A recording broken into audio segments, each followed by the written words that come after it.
I'm really excited about my new book, On the Sickle's Edge, which is inspired in part by family history.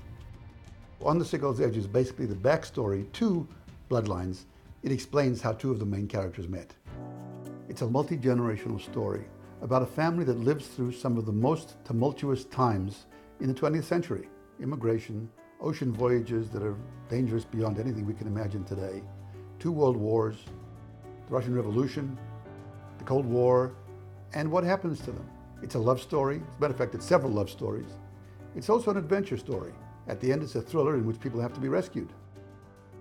My great-grandparents left Latvia at the beginning of the 19th century as refugees. They ended up in South Africa, and they brought with them 2 young sons. While they were in South Africa, my great-grandmother had 3 or 4 more children, but then she died in childbirth, leaving my great-grandfather with a house full of babies and 2 young teenage sons. So he wrote home to his family back in Latvia, and his sister said to him, "Come home, we'll find you a wife." In the meantime, his 2 sons, one of whom was my grandfather and one my great-uncle, were left in South Africa waiting for Daddy to come home, and Daddy never came home. It wasn't until 1959 that my great-uncle discovered that his 2 sisters were alive in Moscow. And as I got older, I became fascinated by these great aunts who lived in Moscow, and I began to wonder how they got there from Latvia. And I began to do research. The story grew from there. Although the impetus for the story was family history, about which I only had the vaguest outlines, it fascinated me because this is where I come from. This is where my parents came from. I began to dig into the history, and I realized how much I didn't know about the people, and that sort of gave me a license to take the facts that I had and to develop them into characters and give them lives and give them histories. One of the characters, Yelena, is based upon my great aunt.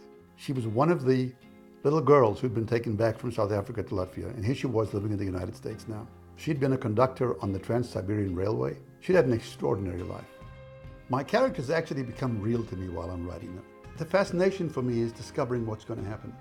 Somebody asked me once whether I plot my stories out from beginning to end. And the answer is no, I don't. If I did, it would be a little like painting by numbers, which is boring. It's much more exciting to say, well, where is my character going to take me today?